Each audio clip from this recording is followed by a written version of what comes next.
Janelle, this is a gold mine, isn't it? Absolutely. The Sirius. When it went down here, that was the greatest catastrophe in the new colony. Yeah, it was absolutely incredible for those people at that point in time because, you know, Governor Phillip over there in New South Wales, he was having devastating circumstances as far as starvation and had no contact from home for, you know, since they'd arrived in 1788. And they're on the other side of the moon, aren't they? That's exactly right. Yeah. The bottom of the world. Yeah. He was desperate and he had these two ships. There was the Sirius, And about the supply. 500 tonnes, little supply, about 170 tonne or so. And that's all he had to connect themselves with the outside world. And so he sent the supply and the Sirius over to Norfolk and placed, you know, 300 odd people here to lessen the burden on feeding them over there.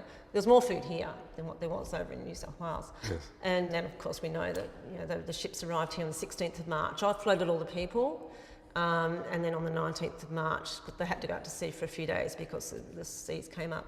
Yeah. And then on the 19th of March, the two ships came into Kingston here, and Offloading things again and got too close on the reef. supplies and things, and basically Captain Ball, who was on the supply, recognised that they were in trouble. And signalled to Hunter, who's on the Sirius, that they need to make a manoeuvre to get out of the bay. And this had been the gunship, effectively. This was the most important ship in the whole First Fleet, wasn't it?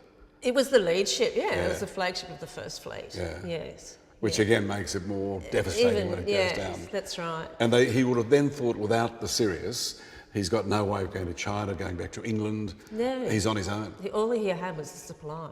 Yeah. Amazing. Isn't it? Yeah. And are you, again, as an historian, can you believe that we actually have it? We have this It's gold just mine? actually amazing that we have it here on the island. We're actually really fortunate and really proud and honoured to have this collection here on Norfolk Island.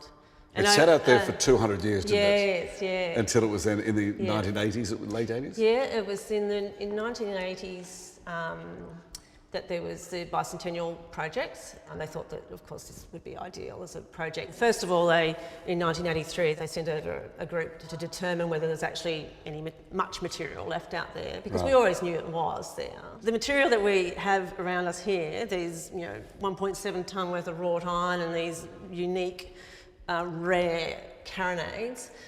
Cannons? Yeah, cannons, Okay. but they're called carronades because they're a really short barrel design. It was the Carron Iron Company that manufactured them, so hence Carron. But How many of these in the world? only about 4 of them left in the world, and we've Is actually that got right? 2 of them here in the museum. They only manufactured this really short barrel design for a couple of years, Yep. and then extended the barrels after that because they kept catching the riggings on fire? On fire, Yeah. So they're really, really unique. And cannonballs, ballast? Behind us here, we've got some ballast blocks. Yeah. Out on the reef, there's still a mound of ballast blocks out there that are sort of stable on the reef. And in here, we've also got shingle ballast. So basically, you put those pebbles from the River Thames. Really? Yeah. Are they really? Yeah, Are they on really? top of the iron ballast blocks to create like a natural flooring for them to nestle the cargo into. But we shouldn't have them, should we? By rights, if these are 2 of the only 4 in the world. They get stolen, taken, disappeared, end up at the bottom of the ocean. We shouldn't have them. We're just lucky Yes, to we're have them. very fortunate, yes. And this is Still the there. original? Yeah, yes. This is Wow.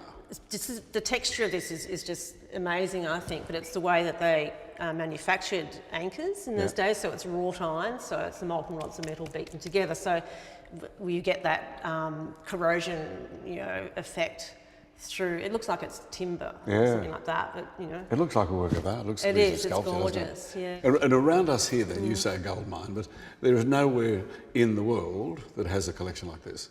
No, I'd say not. I'd say this is the most significant array of First Fleet cultural material that anywhere. Which is extraordinary, which is Yeah. the start of Australia. Yeah, that's right. Extraordinary. Yeah, we're pretty lucky, aren't we?